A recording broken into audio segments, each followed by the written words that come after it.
On the morning of January 6, 2021, Sebastián Di Martino opened a gate on San Alonso Island in northeastern Argentina and stepped back. He had been working toward this moment for 10 years. He did not go through the gate. He stood to the side and waited. A few meters away, on the other side of the wire, was a female jaguar named Mariua, 3 years old, orphaned as a cub in Brazil when her mother was shot by ranchers, rescued by a field team that found her alone in a forest clearing. She had spent most of her life in captivity. She had never been in open country. Di Martino watched her walk through the gate, followed by her 2 cubs, Karai and Porã, 4 months old and still small enough that she could not stray far without them.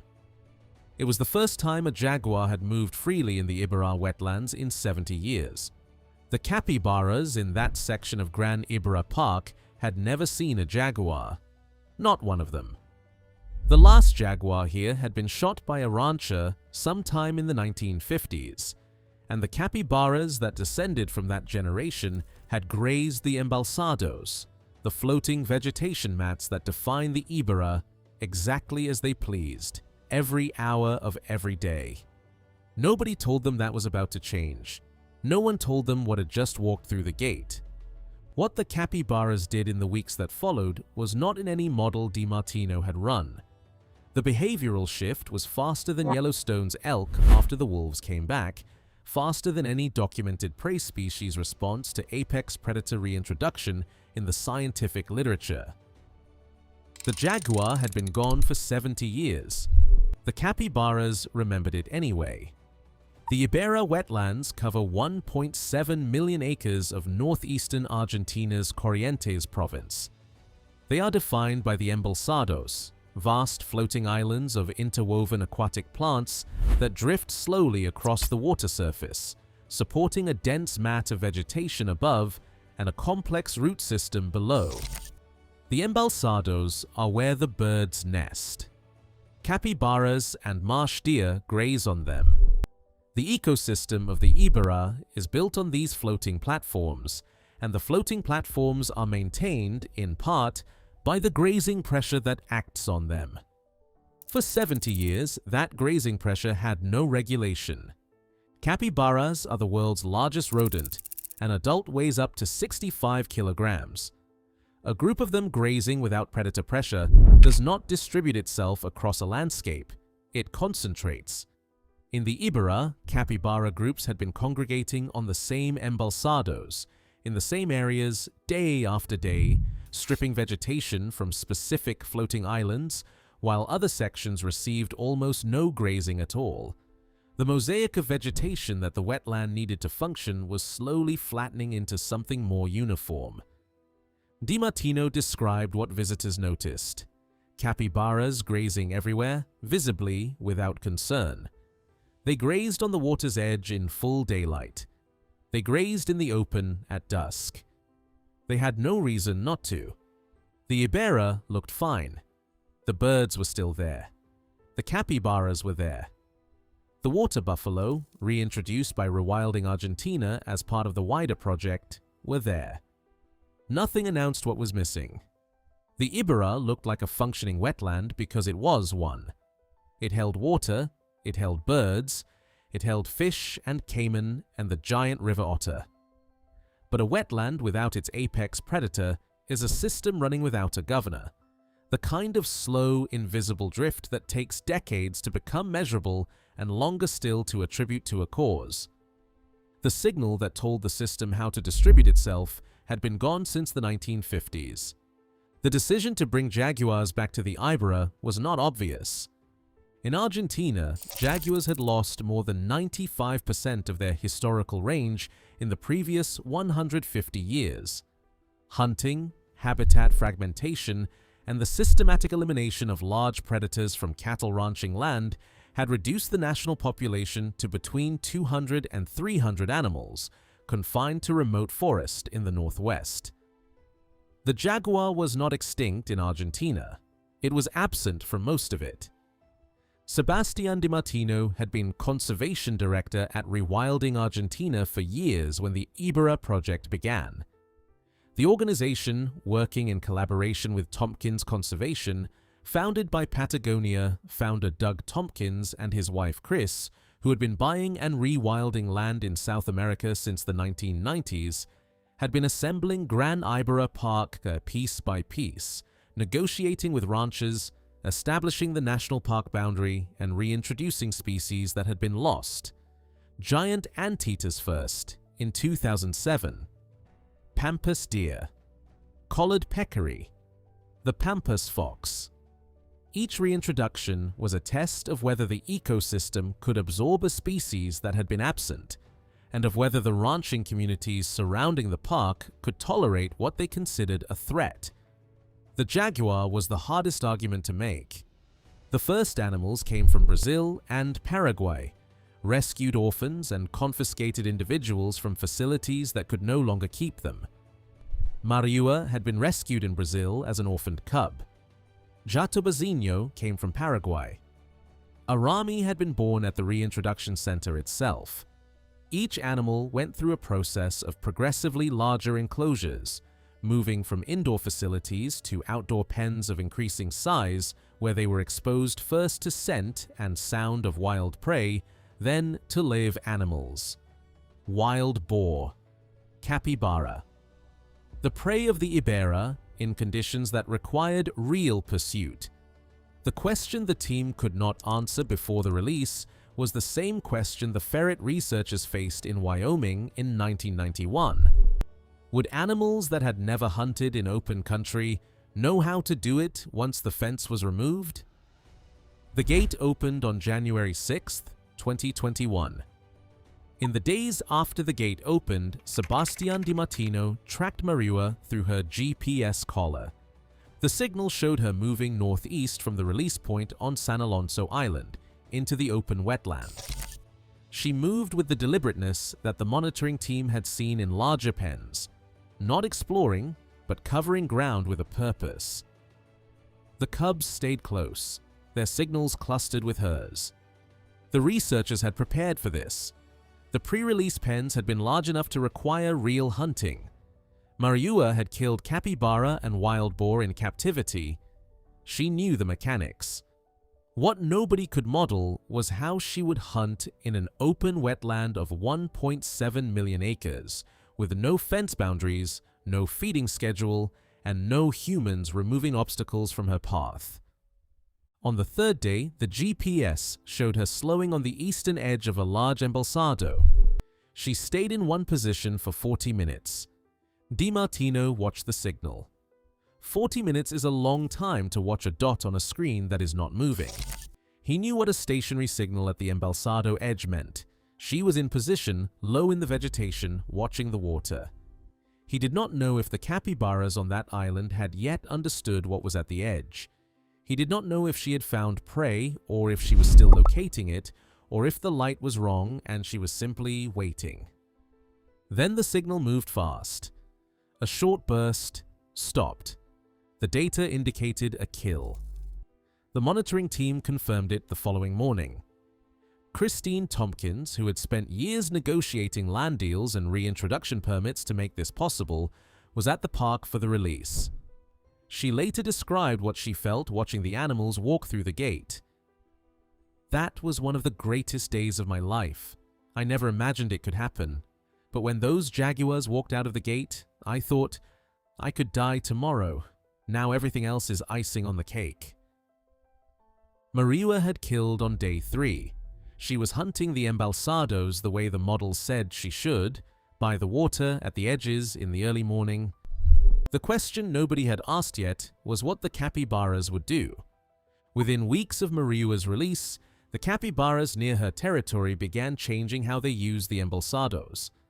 They stopped grazing on the open water edges at dawn and dusk. Not all capybaras everywhere.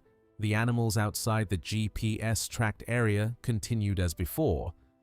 But in the sections where Mariua's collar placed her at dawn, the grazing behavior of the capybara groups shifted within a time frame that surprised the researchers.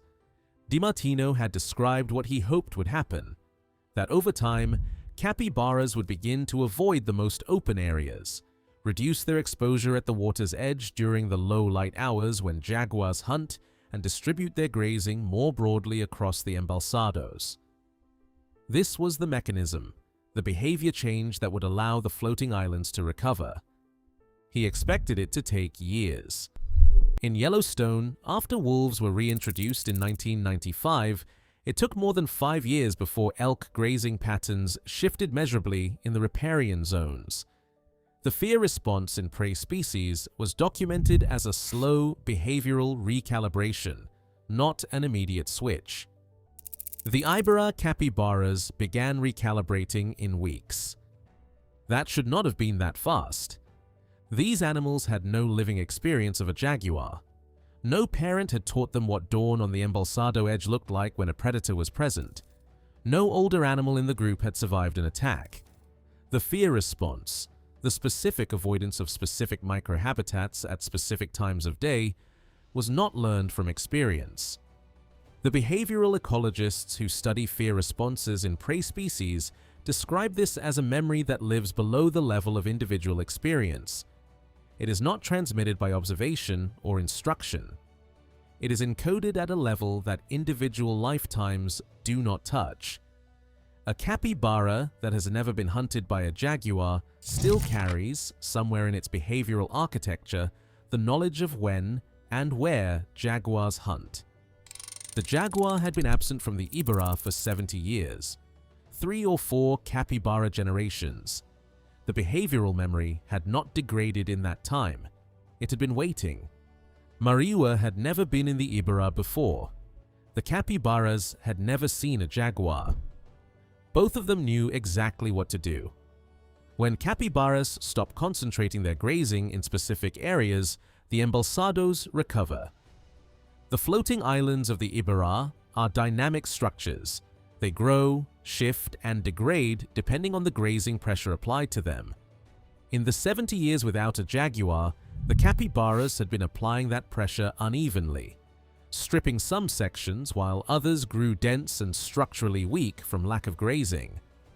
The mosaic that wetland bird species need for nesting, diverse patch sizes, mixed vegetation heights, varied ground cover, had been simplifying slowly. As capybara grazing became more distributed, the embalsados in monitored areas showed measurable changes in vegetation structure within the first monitoring cycles after Mariua's release. The nesting birds followed the habitat. The Iberá holds more than 370 bird species. Several of them, the capped heron, the maguari stork, the limpkin, require the specific vegetation structure that distributed capybara grazing creates. Uniform, heavily grazed embalsados do not support their nesting requirements. As capybara pressure became more distributed, these species had more usable habitat. By the time this script was researched, Gran Iberá Park held 12 wild jaguars. 4 cubs had been born outside the enclosures, not to captive parents in pre-release pens, but to jaguars hunting freely in the wetland. The cubs that Karai and Porã will become, or already are animals that have known nothing but the open Iberá. They are hunting without anyone having taught them where to look. The ecosystem had functioned for 70 years without its apex predator. It had kept the birds, kept the water, kept the floating islands. But it had been running on the wrong settings, capybaras grazing where they pleased, embalsados simplifying, the mosaic flattening. The jaguar's return did not rebuild the Iberá, it reset the settings. If what's happening in these wetlands makes you wonder what you could do in your own backyard, I wrote a guide for that. It's called Rewild Your Backyard, link in the description. Back to Argentina. Gran Iberá Park covers 1.7 million acres. The jaguar's historical range in Argentina covered something closer to 40 million. Mariua's GPS collar triggers an alert if she approaches the park boundary. The monitoring team tracks all 12 wild jaguars continuously. When an animal moves toward the boundary, the team assesses the situation and decides whether intervention is needed. The jaguar that walks out of the park into ranching country will likely be shot. Ranchers in Corrientes province still lose cattle. The cultural and economic history of jaguar elimination in Argentina did not end because Rewilding Argentina opened a gate on San Alonso Island. Di Martino described it plainly. They were hunted because they were harming cattle, and the best way to face the problem was to hunt them, and also because of the cultural background of killing the big predator. That cultural background has not disappeared. The governor of Corrientes called the release historical and positive for the local economy, specifically the ecotourism economy, where a jaguar in the Iberá is worth considerably more alive than it costs in livestock losses. The economic argument for the jaguar is real and has moved the political conversation. I keep thinking about Di Martino watching the GPS screen in those first weeks. He had described exactly what he hoped would happen: capybaras avoiding the open areas, stopping grazing at the water's edge at dawn. He had said he expected it to take years. Then the monitoring data showed behavioral shifts in the animals closest to Mariua's tracked position happening within weeks. He had not planned for that speed. Nobody had. The jaguar carried something equivalent. Animals born in facilities in Brazil and rescued from confiscation, released into a wetland they had never experienced, moved to the water's edge and hunted as if they had always been there. Both of them remembered a world that neither of them had lived in. Di Martino's team is still there. The GPS collars are still transmitting. 12 jaguars in 1.7 million acres is not a recovery, it is a beginning. But a beginning that nobody would have predicted was possible in a wetland that had been without its apex predator for 70 years, in a country where 95% of the jaguar's historical range no longer exists. On the morning of January 6th, 2021, Mariua walked through a gate on San Alonso Island. Sebastián Di Martino watched the GPS signal move northeast and thought about the 10 years it had taken to get here. The land negotiations, the reintroduction permits, the pre-release pens, the arguments with ranchers, the 4-month-old cubs that were too small for Mariua to leave behind. The Iberá without a jaguar had looked fine. The capybaras grazed everywhere as visitors could see. The embalsados were there. The birds were there. Nothing announced what was missing. Within weeks, the capybaras near Mariua's territory stopped grazing on the open water edges at dawn. They had never seen a jaguar. They remembered one anyway. That is what this channel covers. The recoveries that begin when something that has been absent for 70 years walks through a gate, and the systems that had been waiting for it to come back. Subscribe if you want one every week. There is already one waiting.